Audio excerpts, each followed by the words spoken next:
Heavenly Father, as we gather in your name virtually in our different homes, but still united as a church, we want to praise you, glorify you, and worship you this day, this beautiful morning that you continually give to us.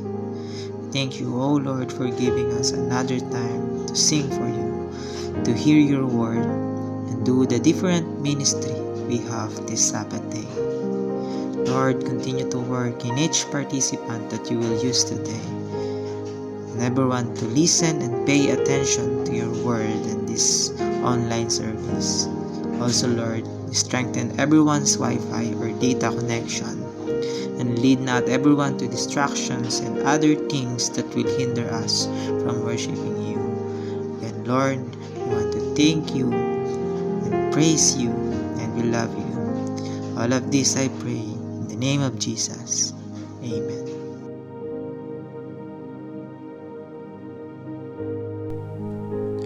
Mga awit 8. O Yahweh na aming Panginoon, sa buong mundo'y tunay kang dakila. Iyong papuri abot sa langit. Pinupuri ka ng mga bata't bagong silang. Ikaw ay nagtayo ng isang tanggulan, kaya't natahimik ang lahat ng iyong kaaway. Pinagbasdan ko ang langit na gawa ng iyong kamay, pati ang buwan at mga bituin na iyong nilagay. Ano ba ang tao upang iyong pahalagahan, o ang anak ng tao upang iyong pangalagaan? Nilikha mo siyang mababa sa iyo ng kaunti, pinuspos mo siya ng dangal at ng luwalhati. Ginawa mo siyang pinuno ng lahat ng iyong nilikha. Sa lahat ng mga bagay, siya ang iyong pinamahala. Mga tupa at gawan, pati na ang mababangis, lahat ng ibong lumilipad, at ang mga isda sa karagatan, at lahat ng nilikhang nasa karagatan. O Yahweh na aming Panginoon, sa buong mundo'y tunay kang dakila.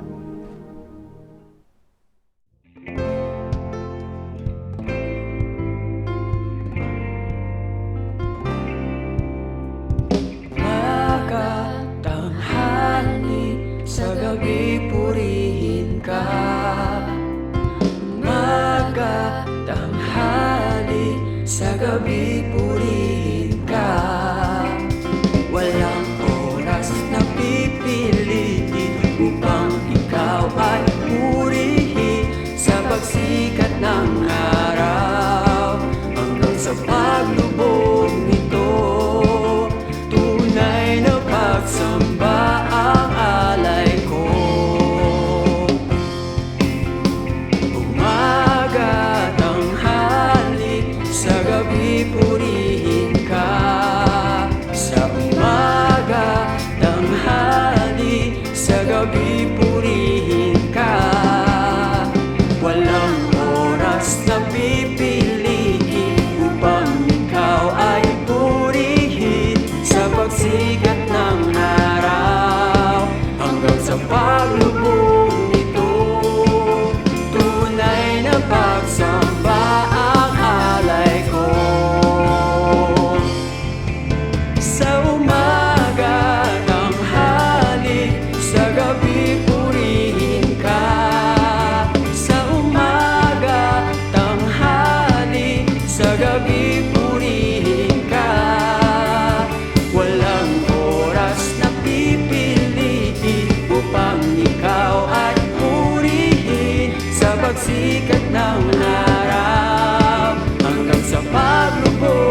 Ang puso ko'y dinudulog sa'yo, nagpapakumbaba, nagsusumamo, pag-indapatin mong ikaw ay mamastan, makaniig ka at sa'yo ay umisan. Ang puso ko'y dinudulog sa'yo, nagpapakumbaba, nagsusumamo, pag-indapatin mong ikaw ay mamastan, makaniig ka at sa'yo ay pumisan. Loobin mong ang buhay ko'y maging banal mong tahanan, luklukan ng iyong wagas na pagsinta, daluyan ng walang hanggang mga papurit pagsamba. Maghari ka, O Diyos, ngayon at kailanman.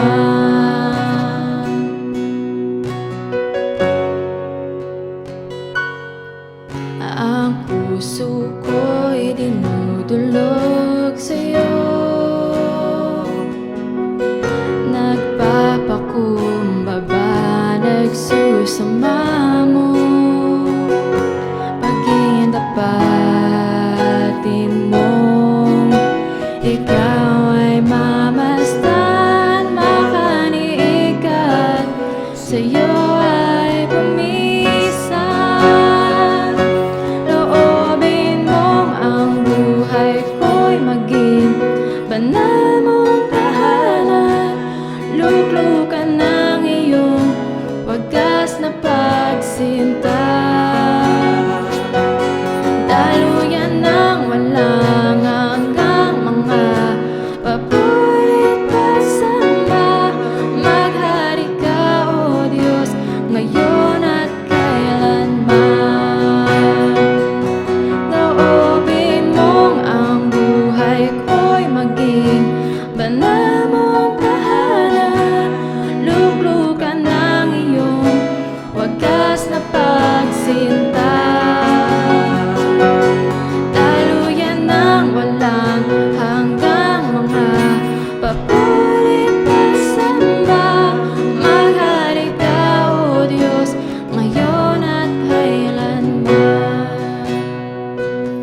Loobin mong ang buhay ko'y maging banal mong tahanan, luklukan ng iyong wagas na pagsinta, daluyan ng walang hanggang mga papurit pagsamba. Maghari ka, O Diyos, ngayon at kailanman. Maghari ka, O Diyos, ngayon at kailanman.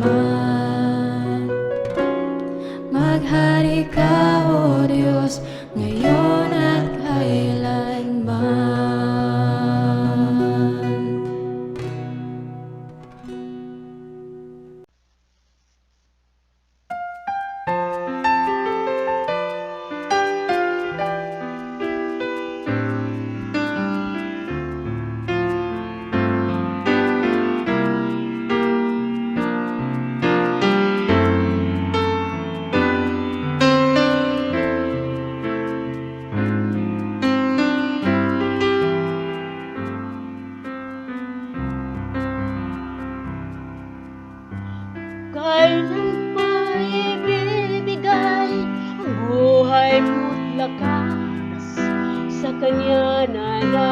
nagbigay sa'yo ng buhay na wagas. Ang pangalan niyang banal, kailan mo'y tatanyan? Wala nang pagkakataon, tuloy na ang lahat. At kung ang araw mo'y lumipas na, nakuha mo pa kayang siya'y paglingkuran? Kailan pa kaya maglilingkod sa Diyos? Kung hindi ngayon, kailan pa? Kailan pa ibibigay ang buhay mo't lakas sa Kanya na nagbigay sa'yo ng buhay na wagas? Ang pangalan niyang banal, kailan mo'y tatanyan? Wala nang pagkakataon, huli na ang lahat. At kung ang araw mo'y lumipas na, nakuha mo ba kayang siya ay paglingkuran? Kailan pa kaya maglilingkod sa Diyos? Kung hindi ngayon, kailan pa? At kung ang araw mo'y lumipas na, makuha mo ba kayang siya ay paglingkuran? Kailan pa kaya maglilingkod sa Diyos? Kung hindi ngayon, kailan pa? Kung hindi ngayon, kailan pa?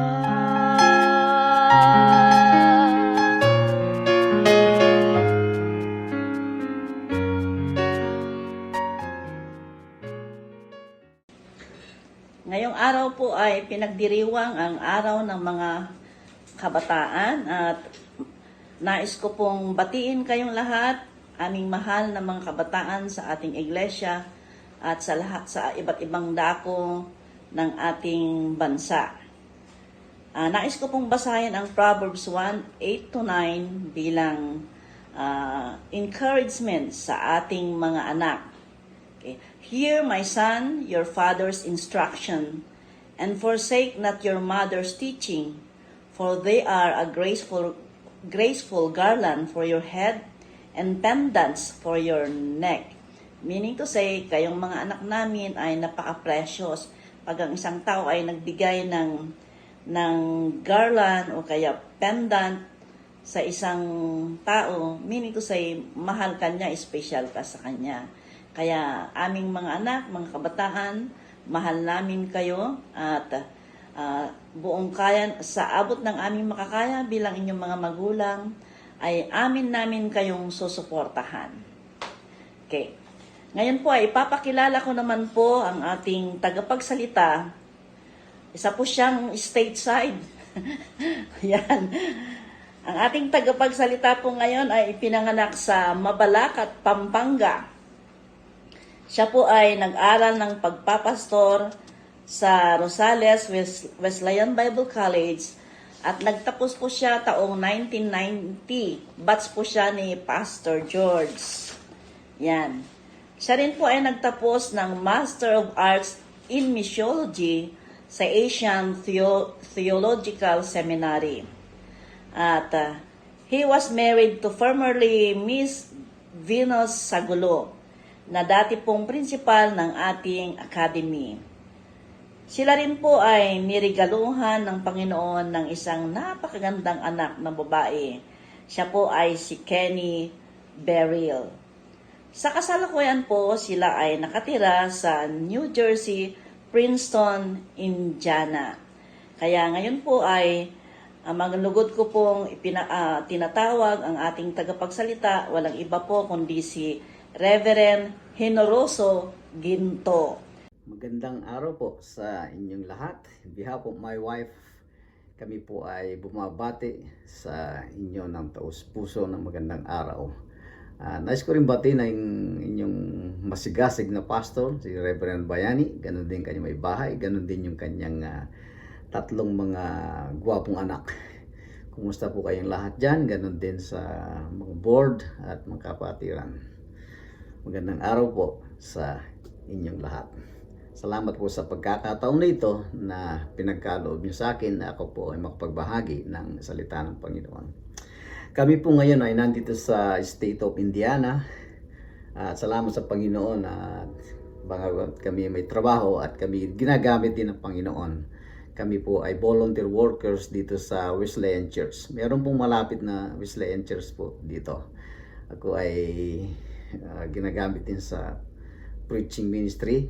At ang wife ko po, si Princey, ay sa children department. Nagtuturo siya ng Sunday school para sa mga bata. At ang mga kongregasyon dito ay puro mga puti. Kami pong nahalo na Pilipino, pero believe sila sa atin dahil marunong tayong magsalita ng salita nila. Kahit minsan bumabaluktot, pero basta marunong kang yes or no, naintindihan na nila. Okay. So, tayo po magsimula na. Kung meron po kayong mga Bible, buksan po natin sa Marcos chapter 10 verses 35 to 45. Then James and John, the sons of Zebedee, came to him. Teacher, they said, we want you to do for us whatever we ask. What do you want me to do for you? He asked. They replied, let one of us sit at your right hand and the other at your left in your glory. You don't know what you are asking. Jesus said, can you drink the cup I drink or be baptized with the baptism I am baptized with? We can't, they answered. Jesus said to them, you will drink the cup I drink and be baptized with the baptism I am baptized with, but to sit at my right or left is not for me to grant. These places belong to those for whom they have been prepared. When the 10 heard about this, they became indignant with James and John. Jesus called them together and said, you know that those who are regarded as rulers of the Gentiles lord it over them, and their high officials exercise authority over them. Not so with you. Instead, whoever wants to become great among you must be your servant, and whoever wants to be first must be slave of all. Verse 45, for even the Son of Man did not come to be served, but to serve and to give his life as ransom for many. This is the word of God for the people of God. Let's pray. Lord Jesus, we want to say thank you for this opportunity that we have. We want to worship you in spirit and truth. And I'm asking you grace and mercy surround us. Forgive us, Lord, from our sins. Forgive us our sins and from all. Cleanse us, O Lord, from all our unrighteousness. And as we go on, Lord, we invite your presence to be with us. And in the name of Jesus, we rebuke any attempt of the evil ones. Only your blessed Holy Spirit that we welcome in our midst. Be our teacher. Be with us. In Jesus' name. Amen. Okay, ito pong ating tatalakayin ngayon is about improving your serve. Lahat po tayo ng mga kapatiran sa isang iglesia ay meron tayong mga ministry. At yung mga ginagawa nating ministry na yan, everything that we read for the glory of God is about act of worship. So, our ministry to the Lord or in our church is very important in the sight of God. Okay, as I remember, or the current news today about the 2021 Olympics na ginaganap dito po dyan sa Japan, ay maraming mga iba't ibang kalahok na manlalaro from different countries. At sa pagpiprepare ng mga players ay maraming practice na ginagawa nila upang ma-improve po ang kanilang mga players or kakayaan. Lalo sa volleyball, yung pag-serve nila, kung minsan pag hindi tumatama o tumatalsik ang bola sa malayo, kailangan nilang i-improve nila yan. Sila yung magpa-practice hanggang ma-perfect po nila. Kaya kung pag na-perfect nila yan, kung gusto nila papuntahin yung bola sa left o sa right, ay kayang-kaya nilang gawin. Okay, the first part of this verses is talk about the issues of two disciples. And gusto ko lang na tignan natin na daanan natin yung mga verses na yun, mabilisan lamang. Dito sa verse 37, grant us that we may sit one of your right and at the other on your left. Yun po ang request nila sa ating Panginoon. Pero sabi ng Panginoon, meron nang nakalaan dyan. Ang Diyos Ama lamang ang isang nakakaalam dyan. At napansin, tignan natin yung Matthew 19 verse 28. Sinabi sa kanila ni Jesus, tandaan ninyo ito, kapag nakaluklok na ang anak ng tao sa kanyang maringal na trono, sa bagong daigdig, kayong sumunod sa akin ay luluklok din sa 12 trono upang hukuman ang 12 lipi ng Israel. At nabanggit din ito sa Revelation chapter 4, verse 4, yung mga nakapaligid ng 24 na trono at doon nakaluklok yung mga 24 elders o yung matatanda na sila ay nakadamit ng puti at may koronang ginto ang bawat isa. So, sa tagpong ito ay nakita po natin na meron ding hindi pagkakasundo yung 12 disciples, sila ay nagalit dun sa dalawang magkapatid. Kaya hindi rin posible sa loob ng ating iglesia ay hindi rin po natin maiwasan na nagkakaroon tayo ng hindi pagkakasundo, no? Halimbawa, bagong riban ng buhok mo, bagong gupit, o laging bag galing sa Ricky Reyes, o sama palo riyan, na expensive, hindi mo lang nabati, nagtatampo na, no? Hindi lang napagbigyan, nagtatampo na. Kaya hindi po dapat yun ay bigyan ng daan sa ating paglilingkod sa ating Panginoon. Yan yung very shallow reason. Kaya kung ang isang iglesia, kung ano yung kahinaan niya, yun ang ating palalakasin.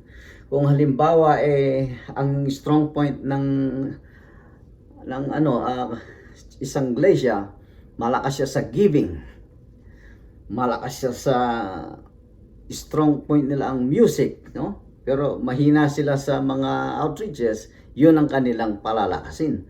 O yung pakikipagkapwa, medyo weak tayo doon, palakasin natin yan. Yun ang ating bibigyan ng pansin, no?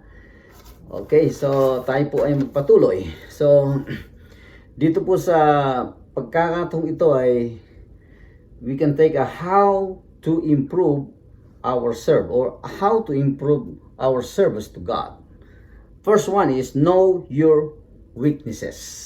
Okay. Dito po sa verse 43 na ating binasa na whoever wants to become great among you must be your servant. Okay. So if you wanna be great, learn to be a servant of all. So parang ang bigat yata itong verse na ito, no? Habang aking binabasa na kailangan i-practice natin yung servanthood. Pero paano nating malalaman yung ating mga kahinaan? Ito ay tinutungkol sa general po ito, sa church and then sa ministry natin o sa buong iglesia, sa mga kapatiran. So know your weaknesses, what to do. Letter A, identify and verify your weakness. Yan. So kailangan i-verify natin yan, i-identify natin, no? Yung kahinaan natin. Halimbawa, medyo weak ka sa communication, palalakasin mo yan. Aralin mo paano tayong lalakas sa ating communication, no? Sa ating interpersonal relationship sa mga ibang tao. Or kung weak tayo sa ating, bawa ikaw ang treasurer, medyo weak ka sa pag-prepare ng mga receipts o ano, mahirap po yan. Kailangan yun ay ating palalakasin. Baka sasabihin ng iba wag natin bottom treasurer yan dahil maraming issues yan. So hindi po gano'n. Kailangan palakasin natin kung ano man yung mga dapat palakasin, no? So si Judas nga ay ginawang treasurer ng ating Panginoon, no? Yan ay makita na sa John chapter 13 verse 29. Siyang in charge sa pera, si Judas. Pero alam naman natin kung anong nangyari kay Judas. Maaring iniisip ko nga why God or Jesus Christ appointed Judas to become a treasurer, no? Siguro si Judas ay magaling siya sa pag-manage ng pera. Magaling siya masinop siguro. Honest siya. Ganon, no? Kaya bakit siya ang pinili? Magaling siguro siguro business-minded siya, no? Kaya pero hindi na natin problema kung yun ang inapoy ng ating Panginoon. Nalaman naman natin ang what happened to Judas later part ng story dito sa Bible. Okay? Palakasin yung ating kahinaan. Kung doon tayo mahina, kasi alam naman natin sabi ng 1 Timothy chapter 6 verse 10, for the love of money is a root of all kinds of evil. So hindi naman po masama ang pera, kaya lang pagka nagkakaroon ng okus-pokus, doon lamang nagiging masama, nagiging ugat ng kasamaan ang pera. Kaya kailangan maging maingat po tayo sa pera. Everything na in and out sa box o sa cash box, dapat documented lahat yan. Merong receipt, lagi na original na receipt, no? Hindi yung dinodoktor na receipt. Usong-uso yan marami akong alam na ganun, pero mahirap. Hindi po maganda yon sa paningin ng ating Panginoon Diyos. Okay? So, yun po ang una. Identify and verify your weakness. Titignan natin. Yun ang ating palalakasin. Letter B, innovation. Yung pong innovation dito po sa pinapasukan kong company sa Toyota, they never stop to innovate yearly. Every day, they were thinking about how to put another feature sa mga kotse na lumalabas. Taon-taon may mga bagong modelo, nag-i-innovate po sila. Kaya ganun din sa ating ministry, sa pangkalahatan sa ating church. Kung sabihin natin na boring na yung Bible study, kaya minsan pag Bible study na, ay inaantok na sila, mga ilang minutes pa lang, and then susunod na babalik tayo na mag-Bible study, may dala na siyang unan, no? Kasi baka makatulog na. Mag-isip tayo ngayon, mag-innovate tayo kung papaano na maayos yung weakness natin sa ganon, no? Kung halimbawa, yung kumare mo mahilig sa videoke. Okay, videoke muna tayo. Tapos Bible study, di ba? Mga ganon. You're innovating, tinatawag doon. Kaya ngayon during the pandemic, no, gamitin natin yung technology sa ministry. Pwede kang mag-pray sa cellphone, no? Yan. That's a part of innovation. Or pwede kang mag-send ng mga verses sa kapatid, no? So, pag-pray mo siya, o text mo, anong itutulong ko sa'yo, no? Kaya lang kasi minsan ginagamit yun sa pautang. Pagbayaran na, wala, laging low bat. Wala akong load, no? Mga ganun. So, mag-innovate tayo sa ating ministry. Kung di na effective yung ganitong way, ibahin natin, no? Mag-isip tayo ng ibang ways. Paano, lalong-lalo ngayong pandemic, pwede natin gamitin yung social media para sa ministry, Bible study, no? Merong Zoom. Yan, magagamit natin yan sa Bible study. At kung ano yung halimbawa sa pangailangan ng mga kapatiran, no?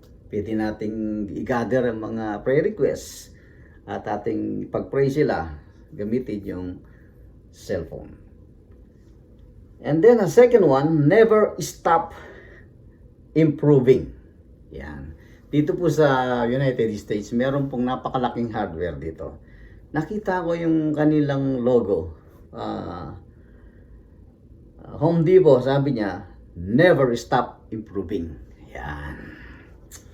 So, ganun din. Sabi ko, magandang i-apply ito sa church. Kung hindi siya effective, baguhin. Improve. No? Nag-i-improve tayo, nag-iisip tayo paano ito mag-i-improve. No? So, pag summer kasi dito sa Amerika, usong-uso yung home improvement. Dito yung Home Depot, pag pupunta ka doon, gusto mong baguhin ang kusina, yung CR, ang bilis, isang araw lang tapos, sasapak nila. Pero gagastos ka talaga. So ganun din sa ating ministry. Hindi tayo dapat makontento na lang na okay na to preaching ko. Hindi, kailangan i-improve pa, improve, never stop improving. Sabi niya. Kung sa ating pagtuturo sa Sunday School, talagang kailangan i-improve pa natin. Huwag tayong makontento sa ganong ways ng teaching. Gagawa tayo pa, mag-i-improve pa tayo para sa ganon lalong lalago ang ating Sunday School. Ganun po, no? Huwag tayong titigil sa pag-i-improve sa ikalalawak ng gawain. Halimbawa, kung gusto mong sumali sa praise and worship pero sintonado yung boses mo, pwede ka siguro sa gitara. Kung di ka marunong gitara, keyboard, no? Ngayon, kasi sintonado ang boses mo, kanunan siguro, palakpak na lang. Papalakpak ka na lang. Siguro naman, pati palakpak, hindi na sintonado. Sobra ka naman kung pati palakpak mo ay sintonado pa rin. Wala naman siguro ganun. So, mga ganun na ministry. Kung sa praise and worship, palakasin, no? Kung kailangan ng taga-palakpak, sumama ka doon. Ang ganun. So, and just never stop improving. Look for a room of improvement. Yeah. Dapat natin improve yan. Okay, titignan natin kung saan kaya pwede pang, ano pa kaya ang magagawa ko na ma-improve ko itong Bible study ko o yung pakikipagkapwa-tao sa mga kapatiran o yung sharing, yan. Sharing is about giving, yan. Is a part of act of worship din yan, no? Magandang ministry din yan. Sharing, giving, mga gano'n, no? Para yun ay improve mo yan kung gusto mo yon na ministry. And look for a room of improvement, practice servanthood. Okay, yan. Yung practicing servanthood sa mga kapatiran. Sa verse 44, ang sabi po niya ay, and whoever wants to be first must be slave of all. Okay? So, lahat ng mga members, meron tayong ministry. Okay? So, yung pag-practice sa servanthood, hindi naman yung alilayan nyo ang mga kapatiran. Hindi po ganon. No? Yung bang titignan natin kung ano ang maitutulong natin sa mga nangangailangan, no? Na practicein po natin yung servanthood, dun ay pumapasok sa pangailangan ng mga kapatiran. Halimbawa na mga kapatiran, okay, walang pasok ngayon, maglinis tayo sa church. O kaya mayroong kapatiran na hindi na makuhang linisin ang surrounding, tulong-tulong tayo doon na lilinisin, no? That's a part of servanthood. Tutulong tayo sa kanila na gawin natin yung bilang ministry, no? So, ganon. So, kagaya ni mayroong magkumare na napadaan sa church. Ay, kumare, sabi niya, ang linis ng church ninyo. At napadaan ako doon. Ang ganda ng garden. Nakita ko yung janitor, nasipag. Sabi ko, kumare, wala naman kami janitor sa church. Sino yung naglilinis doon? Nakita ko. Malinis yung church, ang paligid. Pastor namin yun, sabi niya. Pambira yung pastor napagkamalang janitor. Huwag naman natin gawing janitor yung ating pastor. Okay? Pastor natin yan, hindi po janitor. Kung naglinis siya, exercise, okay lang. Pero ang inibiligan yung pastor, maglinis ka na. Hindi ganon. Huwag po natin gawing janitor yung ating pastor. Okay. So, next, practice servanthood. Next, practice humility. Yan. Okay. Practice humility. So, parang hirap yatang gawin yan na manager ka tapos magiging kang mababa. So, sa paningin ng Panginoon, hindi issue yun, no? Titignan po natin sa verse 45. Minsan nami-misquote natin yung verse na yun na yung po kasing verse 45, ito ay parang sa ating Panginoon. For even the Son of Man did not come to be served, but to serve and to give His life as a ransom for many. So this verse exclusively for Jesus only. Siya lang ang pwedeng maging redeemer natin. Ito, no? Hindi po ganun yung ibig sabihin ng servanthood na sinasabi doon. So, minsan po ay may Filipino and Philippine-American party po dito sa Indiana. Na-invite lang kami. So, nung kainan na, kasi buffet yon, pipila ka, tapos pupunta ka na sa table mo. Parang naunahan ko yata yung matanda. No? Siya pa nag-serve. Okay. Sabi niya, mauna ka na. Nalaman ko yung palang kasama namin sa party na yun, na bisita, lahat kami pumila kumain. Buffet Senador pala, nagulat ako. Tapos yung isa, mayor pala dito sa town. So nakita ko, sabi ko, Senador pala yun? Tsaka mayor? So, parehas. Ang namin, kinakain namin, pati treatment.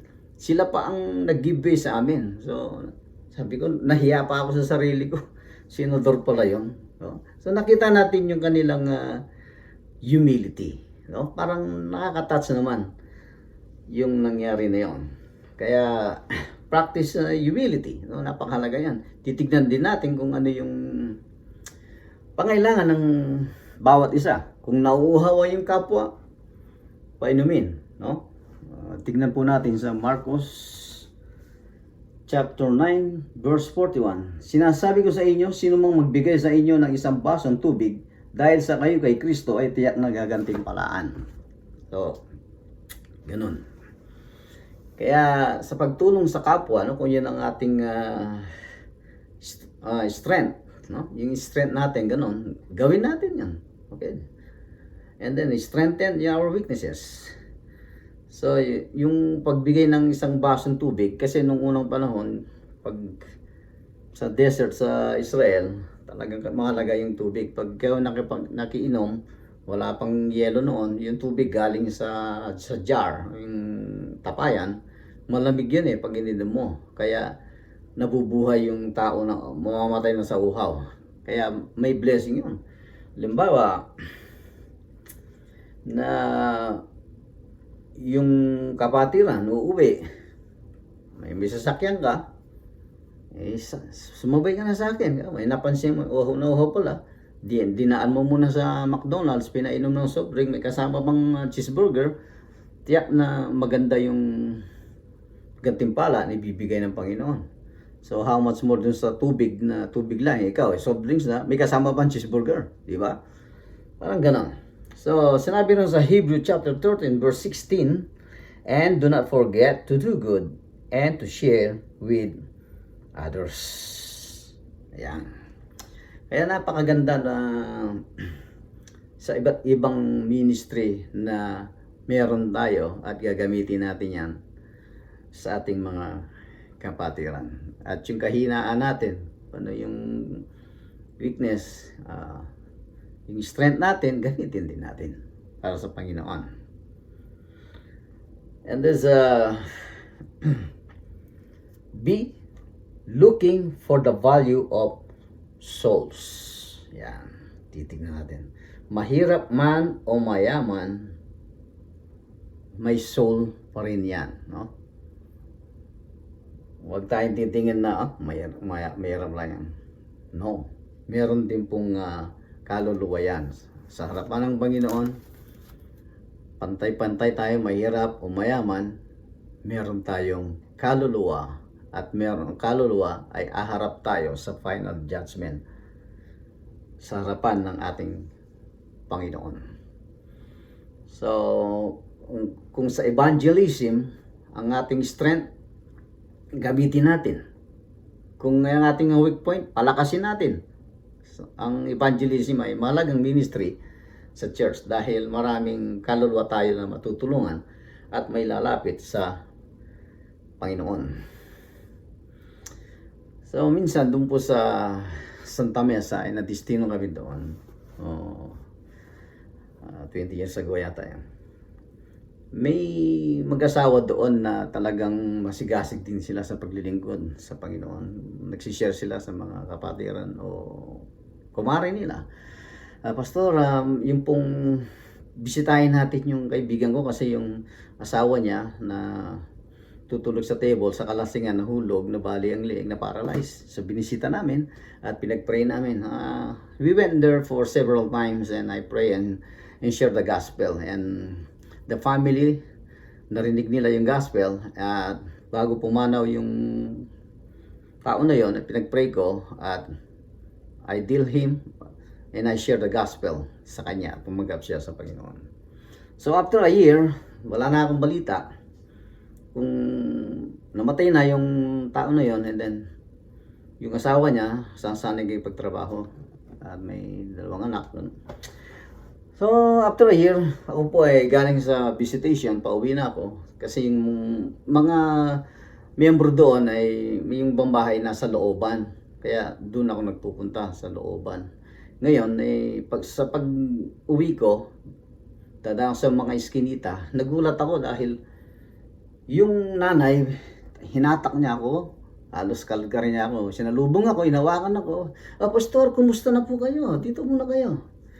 And then, okay, sumunod ako. Yun pala, doon sa tapat ay meron nagiinuman at kung sino yung dadaan doon na harangin nila, hihingan ng pera kundi bubugbugin at paiinumin. So, ganun ang gagawin.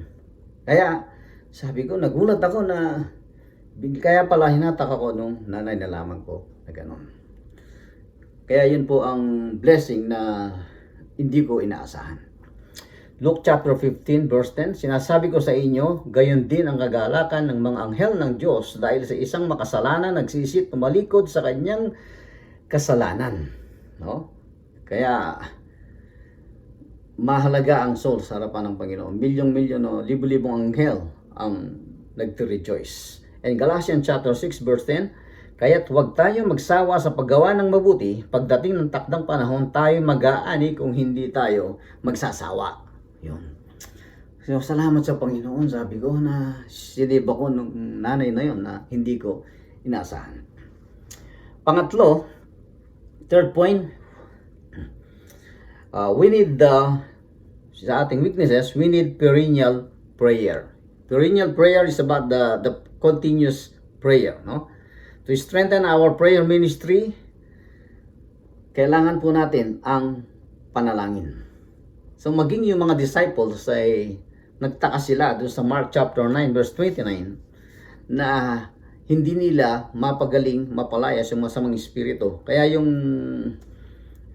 tao na yun lumapit kay Jesus, hindi mapagaling ng mga disciples mo, sabi niya. Kaya nagalit ang Panginoon sa kanila.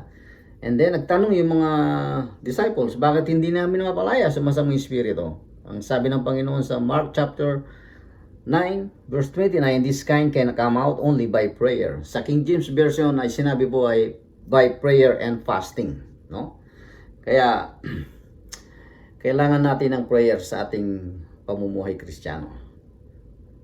Sa King James sinabi prayer and fasting. Wag naman kayo mag-fasting dahil hindi niyo gusto ng ulam, no? Hindi ganoon ang prayer and fasting. Talagang sacrificial po yan na tayo magpa-fast. So, ganun po ang kahalagahan ng prayer. Hindi yung kaya ka nagpi-pray bago ka kumain, pray muna tayo. No? Minsan pag ang ulam natin, butong pakwan lang at saka kalamansi toyo, talagang marabdob ang panalangin mo. Panginoon, bless mo ito. Pero pagka ang ulam niya, lechong manok, lechong kawali, border fight, wala nang prayer. Kaya kung minsan gusto ng Panginoon, tayo ay pinaghihirap para tayo matutong manalangin. No? Kaya ang panalangin po ay mahalaga sa buhay ng isang Kristiyano. So, at basahin din natin doon sa Matthew chapter 9, verse 40 and 41. Mabilisan lang. Then he returned to the disciples and found them sleeping. Couldn't you men keep watch me for 1 hour? He asked Peter. Sa verse 41, watch and pray so that you will not fall into temptation. The spirit is willing, but the flesh is weak. Kaya sabi ng Panginoon, tulog kayo ng tulog. Di ba kayong makapag-atiis muna kahit isang oras lang, mag-pray kayo ng kasama ko? Sabi niya. So, ang ating Panginoon ay nilalabas din niya ang mga disciples. Dinadala niya sa isang quiet place. Jesus Christ withdrawing with the crowd, no? Talagang winibidro niya sa crowd. Kasama yung mga disciples niya. So, napansin ko rin dito sa gospel, mahilig ang Panginoon na manalangin sa garden. Kaya doon niya dinadala, nag-withdraw sila sa crowd.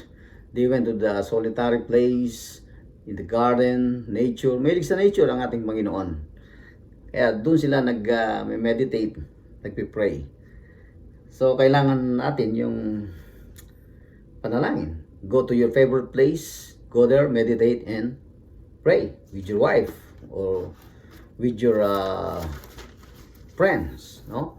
Hindi naman magastos hindi ka naman kailangan nagagastos pa ng magpi-prepare para mayroon kang makain. Kahit punta ka sa isang place na tahimik, isang garden, no? Baon ka ng banana cue o nilagang mais, isang galong tubig, at pinagmamasdan po ang paglubog ng araw, at habang kumakain ng banana cue na nakaupo sa kaplasong hollow block, at nagme-meditate kayo na titignan nyo ang araw na nilikha ng Panginoon, ang beauty ng nature, and then mag-meditate, basahin ng Word of God, at manalangin. Okay? Kaya ang prayer ay magandang ministry yan. Kung weakness mo yung prayer, palakasin natin yan. Strengthen our prayer life. Ayon sa survey, ang aso pala, yung mga pets, 6 days hindi mo papakainin, nakakasubay pa yan. Even yung mga ibang aso na malusog, kahit 1 buwan pala walang kain-kain, nakakasurvive pa rin yan. No? Ang tanong, sa Kristiyano kayo na hindi na nanalangin araw-araw, 1 buwan nang hindi na nanalangin, 6 months nang hindi na nanalangin, malakas pa kaya ang ating pananampalataya, ang ating buhay Kristiyano? No? Kaya kung weakness natin yan, palakasin natin. Kung maating ka ng prayer meeting once a month, gawin natin twice a month. Or 4 times a month. O kung once a year ka lang nagpe-prayer meeting, gawin mo ng 12 times a year. At least nagbago. Diba? Kaya ang panalangin po ay napakahalaga para lumakas ang ating mga kahinaan.